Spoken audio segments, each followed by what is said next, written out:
আসসালামু আলাইকুম, তোমাদের সবাইকে স্যাটিসফ্যাকশন পয়েন্টে স্বাগতম।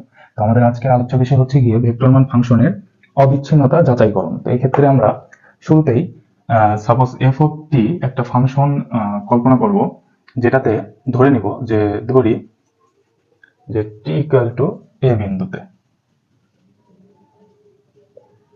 বিন্দুতে ধরে নিব, এবং এই ক্ষেত্রে প্রথম শর্তটি হবে যে তোমার limit T tends to A positive F of T equal to limit t tends to a minus f of t।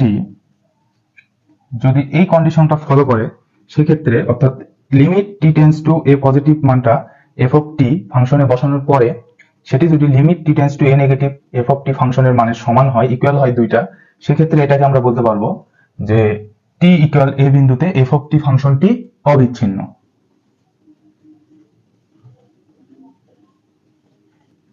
ঠিক আছে, যে t ইকুয়াল টু a বিন্দুতে f অফ t ফাংশনটি কি অবিচ্ছিন্ন বলতে পারবো কখন, যদি limit t tends to a positive মানটা f of t equal to limit t tends to a minus f of t দুই পাশে সমান হয়।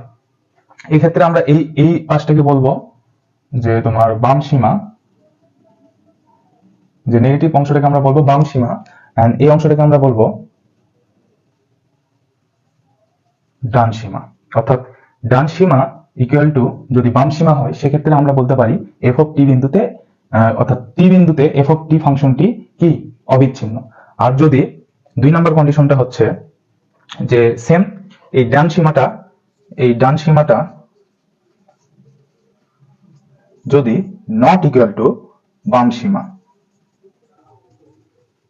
অর্থাৎ ডান সীমা নট ইকুয়াল টু যদি বাম সীমা হয় সেক্ষেত্রে আমরা বলতে পারি যে টি ইকুয়াল টু এ বিন্দুতে এফ অফ টি ফাংশনটি বিচ্ছিন্ন। তো এই কোন একটি ফাংশন দেওয়া থাকলে সেটি ওই বিন্দুতে বিচ্ছিন্ন কিংবা অবিচ্ছিন্ন হবে কিনা সেটা আমরা এইভাবে নির্ণয় করতে পারি, এবং সেটা আমরা এখন একটি এক্সাম্পলের মাধ্যমে প্রয়োগ করব এবং তোমাদের কাছে বিষয়টি আরো সুন্দরভাবে উপস্থাপন করব, যার মাধ্যমে তোমরা অত্যন্ত সহজভাবে বিষয়টি অ্যানালাইসিস করতে পারবা। এতটুকু উঠায় নাও। তো এখানে তোমরা দেখতে পাচ্ছ যে এফ অফ টি একটি ভেক্টর ফাংশন দেওয়া রয়েছে, যেটিতে বলা হয়েছে যে টি ইকুয়াল টু 0 বিন্দুতে এই ফাংশনটি অবিচ্ছিন্নতা যাচাই করতে বলা হয়েছে। তো এই ক্ষেত্রে আমরা প্রথমেই সমাধানের ক্ষেত্রে লিখবো যে দেওয়া রয়েছে ফাংশনটাকে উঠাই নিব, এবং পরবর্তীতে আমরা লিখবো যে টি ইকুয়াল টু 0 বিন্দুতে limit T tends to A positive অর্থাৎ এ প্লাস কত এফ অফ টি। তো এটাকে আমরা এখন মান বসাই দিব, তাহলে লিমিট টি টেন্ডস টু বিন্দুটা কত বলা হয়েছে 0, অর্থাৎ সেক্ষেত্রে হবে 0 plus and f of t ফাংশনটি এখানে বসাই দিব, সেক্ষেত্রে আসতেছে i t square plus 1 plus j t divided by, এখানে একটা কথা রয়েছে সেটা হচ্ছে এখানে কিন্তু মডুলাস টি দেওয়া রয়েছে। এক্ষেত্রে কিন্তু টি এর মানটা প্লাস টি এন্ড মাইনাস টি দুইটাই বসতে পারে, কিন্তু এখানে যেহেতু আমরা ধনাত্মক মানটা নিয়ে কাজ করতেছি, অর্থাৎ টি টেন্ডস টু এ প্লাস অর্থাৎ ধনাত্মক সীমাটা নিয়ে, যেহেতু লিমিটটা যেহেতু এখানে ধনাত্মক, সেক্ষেত্রে আমরা টি এর মানটা ধনাত্মক অর্থাৎ পজিটিভ মানটা বসাবো। সেক্ষেত্রে এখানে শুধুমাত্র আমরা টি বসাই দিব, তাহলে কিন্তু এইটি আর এইটি কেটে যাচ্ছে, এবং পরবর্তীতে আমরা লিমিটটা বসাই ফেলবো। লিমিট যদি আমরা বসাই তাহলে এখানে আসতেছে i 0 এর উপর স্কয়ার প্লাস 1, এখানে শুধু থাকতেছে জে, তাহলে এখানে আসতেছে i প্লাস জে। তাহলে t ইকুয়াল টু 0 বিন্দুতে limit t tends to a positive f of t এর মান আসতেছে i প্লাস জে। অর্থাৎ আমরা ফাংশনটির অবিচ্ছিন্নতা যাচাইয়ের ক্ষেত্রে প্রথমে যে কন্ডিশনটা দেখাই দিয়েছিলাম সেক্ষেত্রে আমরা আমাদের ডান সীমাটা নির্ণয় করতে পেরেছি। এবার আমরা আমাদের বাম সীমাটা নির্ণয় করব, তাহলে আমরা দুটার মধ্যে তুলনা করলে বলতে পারবো যে t ইকুয়াল টু 0 বিন্দুতে এই ফাংশনটি বিচ্ছিন্ন নাকি অবিচ্ছিন্ন। তো এবার আমরা ফাংশনটির বাম সীমা নির্ণয় করব, এক্ষেত্রে যে আবার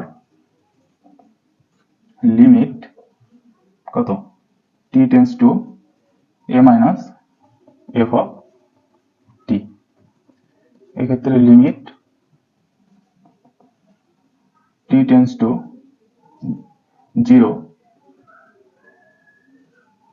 মাইনাস f অফ t এর মানটা এখানে আমরা বসাই দেব, সেক্ষেত্রে আসতেছে i t square plus 1 plus যে টি ডিভাইডেড বাই, এখানেও কিন্তু মডুলাস টি এর স্থলে আমরা পূর্বে যেরকম পজিটিভের ক্ষেত্রে আমরা ধনাত্মক মানটা বসাইছি, এবার যেহেতু আমরা নেগেটিভের কাজ করতেছি সেক্ষেত্রে আমরা a এর মানটা এখানে কি নেগেটিভ মানটা বসাই দেবো। তাহলে কত আসতেছে মাইনাস টি।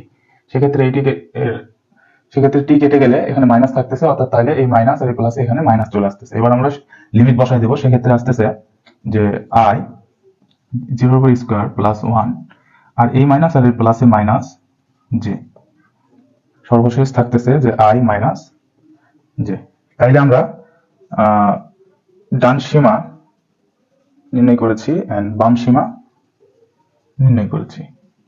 তো এই ক্ষেত্রে যদি আমরা লক্ষ্য করি সেক্ষেত্রে কিন্তু আমরা সহজে বুঝতে পারতেছি যে ডান সীমা আর এই বাম সীমাটা কিন্তু সমান নয়, আর সমান যদি না হয় সেক্ষেত্রে কি বিচ্ছিন্ন হয়। সর্বশেষ লিখতে পারি যে অতএব তোমার limit t tends to a positive f of t not equal to limit t tends to a negative f of t, সেহেতু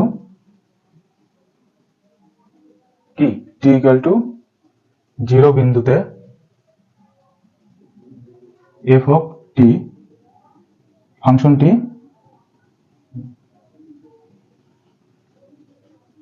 ফাংশনটি কি বিচ্ছিন্ন। আর এটা যদি দুই পাশে আমরা ইকুয়াল মান পাইতাম সেক্ষেত্রে কিন্তু t equal to 0 বিন্দুতে f of t ফাংশনটি কি হইতো অবিচ্ছিন্ন হইতো। অর্থাৎ এক্ষেত্রে আমাদের মেন যে দুইটি কন্ডিশন ছিল সেই দুইটি কন্ডিশন যদি আমরা মনে রাখতে পারি তাহলে আমরা সহজেই বলে দিতে পারবো যে যে কোনো ফাংশন কোন একটা বিন্দু দেওয়া থাকলে সেই বিন্দুতে বিচ্ছিন্ন নাকি অবিচ্ছিন্ন। তো এইভাবে আমরা অতি সহজে কোন একটি ফাংশনের অবিচ্ছিন্নতা যাচাই করতে পারি।